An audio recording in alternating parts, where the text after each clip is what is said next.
happen to believe that the Constitution does not empower the federal government to overrule state laws without restraint. I agree with Texas' 7th governor, and I happen to think its greatest governor, Sam Houston, who once said, "Texas has yet to learn submission to any oppression, come from what source it may." We didn't like oppression then. We don't like oppression now. You're listening to Governor Rick Perry, who is now standing tall as the greatest American in the political arena. You heard me right in the Savage Nation. Today, Governor Rick Perry has backed a resolution affirming Texas sovereignty under the 10th Amendment. He is standing up to the iron stiletto heel of the Department of Homeland Security and Obama himself. And by the way, Rick Perry will join us on the Savage Nation at 30 minutes after the hour to take your calls. We finally have a governor, worth the name governor, who represents the people of the United States of America. There's a new report out today from the Washington Times that should make every freedom-loving American stand to attention and recognize that we have entered a very dangerous time in this country. It turns out that none other than the Department of Homeland Security has targeted right-wing extremists, quote-unquote, as potential terrorists in the United States of America. Now, you may say, well, you don't like right-wing extremists. You may be one, though. Are you against abortion? You may be considered a right-wing extremist. Did you in California vote against homosexual marriage? You may be on a watch list of the Department of Homeland Communism. I am asking you, left, right, center, if you think this woman, Janet Napolitano, should be forced to step down for having targeted patriots as terrorists, because it gets worse. According to this report, which we've now posted the entire report from the DHS on michaelsavage.com, and read it for yourself, we ask you, should Janet Napolitano, head of Homeland Security, be forced to resign for having targeted loyal, patriotic Americans as possible terrorists? She's also saying, according to this report, that returning war veterans could be potentially terrorists in America. You voted against homosexual marriage, you are a potential target of this list. You are against abortion, you are possibly on Janet Napolitano's list. Now, we heard about the McCarthy era from the left. But now that the communists have seized control of America, take a guess who is McCarthy now. The only difference is that McCarthy was a war hero when these people are slimy vermin. These people are slimy vermin, and they should all be fired. First of all, it's unconstitutional. That's number one.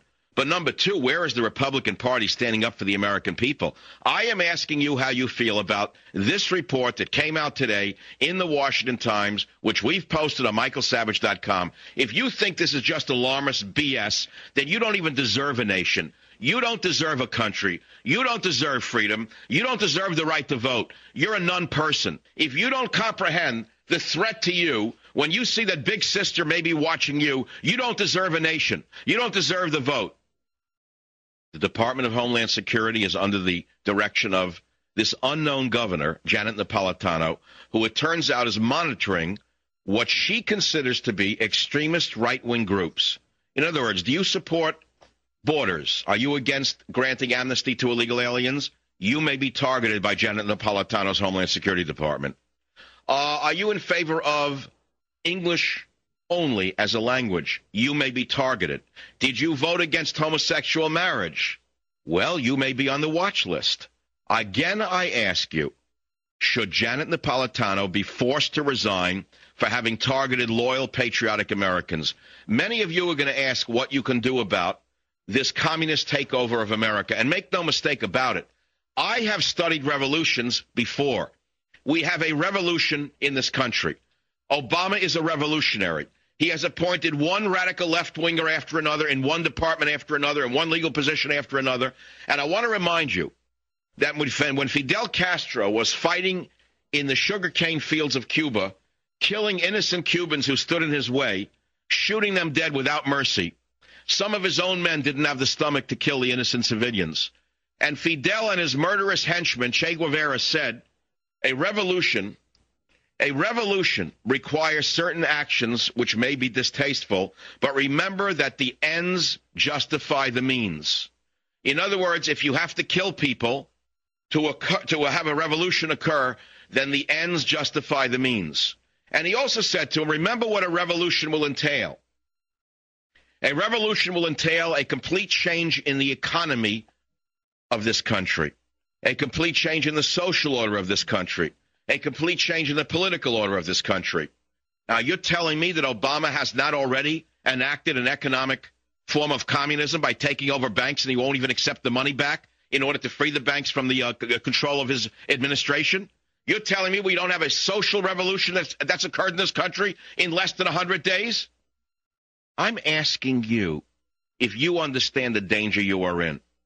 I am asking you if you don't understand the danger you are in, whether you are left, right, or center, you're in danger. Don't you understand that?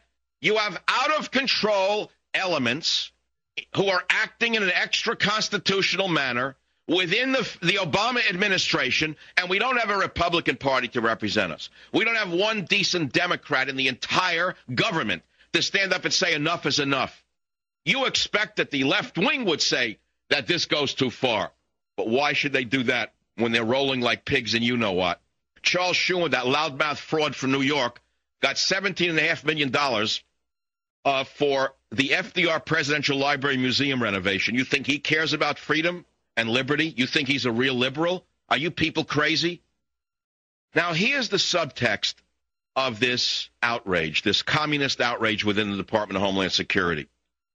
It would be bad enough if this were occurring now for the first time, but it's worse. Remember who started this program? George W. Bush. I warned you that DHS would turn on the American people. I warned you this 2 years ago.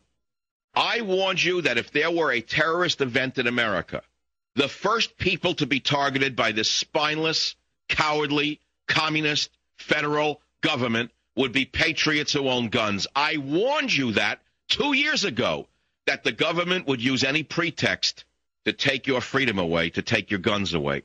I warned you about it, and I'm going to make another statement. I would not be surprised if we don't have the equivalent of a Reichstag fire in this country within 1 year. And if you don't know what the Reichstag fire was, you better check it out. Because I have a terrible, terrible fear that we have absolute communist radicals running this country. It is worse than I feared. And I am asking you what you can do about it. You can do a lot about it. First of all, go on to the Savage Online poll. You vote. Should Janet Napolitano, the head of DHS, be forced to step down for having targeted patriots as terrorists? If I can get 1 million of you saying yes, maybe we can get 1 Republican or 30 Republicans or 50 Republicans. If there are 50 Republicans, we don't have 50 in the Senate.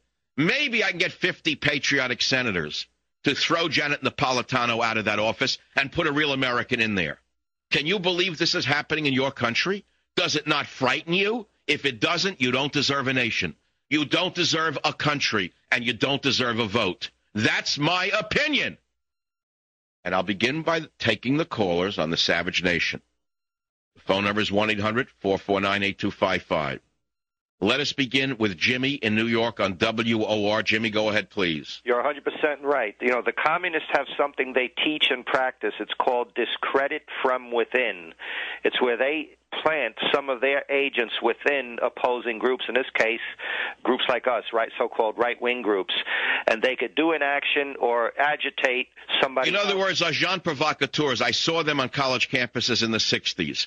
They were the ones who went out and knocked the hats off Marine recruiters in order to steam people up against that kind of act. I know what agents provocateurs are. That's what you're talking about, right, Jimmy? Right. Oklahoma City was a good example there where the right wing, a guy like McVeigh, was used to discredit the right wing. Well, I don't know who did Oklahoma City, nor do you, but I was always curious as to why Timothy McVeigh was executed so rapidly. Didn't that strike you as odd? Yes, well, he was trained in Elohim City. The head of Elohim City, Dennis Mahan, was a known Marxist. So McVeigh was... Well, let's go down the line here. Why is Janet Napolitano so terrified of anyone who voted against homosexual marriage to go to the point of saying they might possibly become terrorists?